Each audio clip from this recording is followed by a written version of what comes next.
So, how did I get here? Why would anybody do something like this? Like, are you crazy? Well, you could say I was pretty outdoorsy as a young child. Here's a picture of me, my Polaroid picture of me at 7 years old with my first trout. It's not a very big one, but I caught it with a fly pole. My great-grandfather taught me how to fly fish. And yeah, I'm pretty proud and excited about my fish. How many of you ever got excited about your first fish, right? You're like, it's big, it's huge when you get your first thing that you get to eat. How many people actually ate what you caught the first time? All right. I got to show that to my nephews because he likes to catch things, but he won't eat them. When I was 8 years old, I read the book My Side of the Mountain by Jean George, and she's an amazing woman, and that was really inspiring to me. How many people have read that book? Nice. Did you think about, what if that was me out there?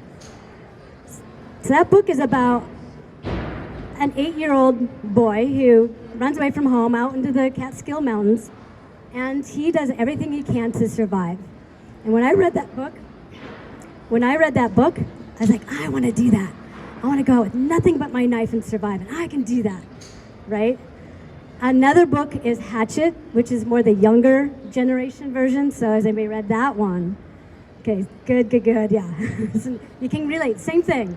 I just had that. That was my childhood dream, was to go out and do this.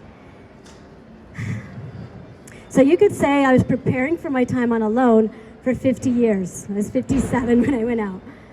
And anytime I grabbed any kind of information, I logged it into my brain. Like, oh, you can eat that.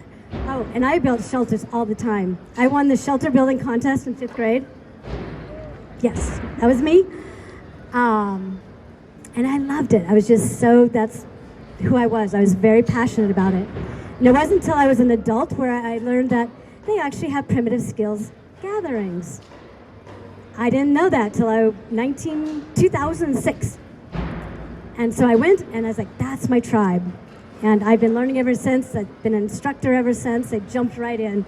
And even my lifestyle is based on the primitive skills. So that was my childhood dream.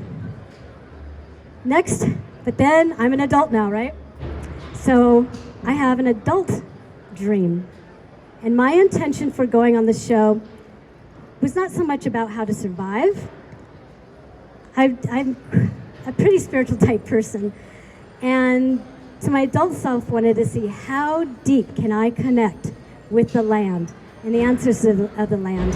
And can you even connect with the ancestors? But it was a spiritual experiment to myself.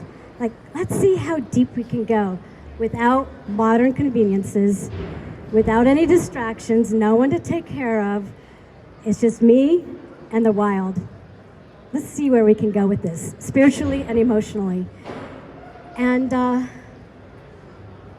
I loved it. I just have to say that I loved it. Before we went out, we were on tribal lands, and there's 3 tribes. So I want to recognize and honor them for letting us be on their land. It's the Inuit, the Innu, and the Megamuk. It's a Megamuk. Took me a while to learn how to pronounce that, but I want to honor them. And they gave us some diamond willow.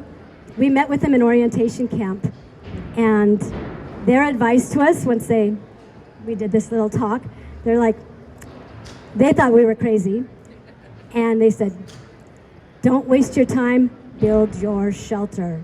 You're gonna need it, because it's cold. But they did give us some diamond willow to use as an offering when we got to our spot to offer to the land, or however you want to use it. So that's a very touching moment to have that connection with the tribes right off the bat.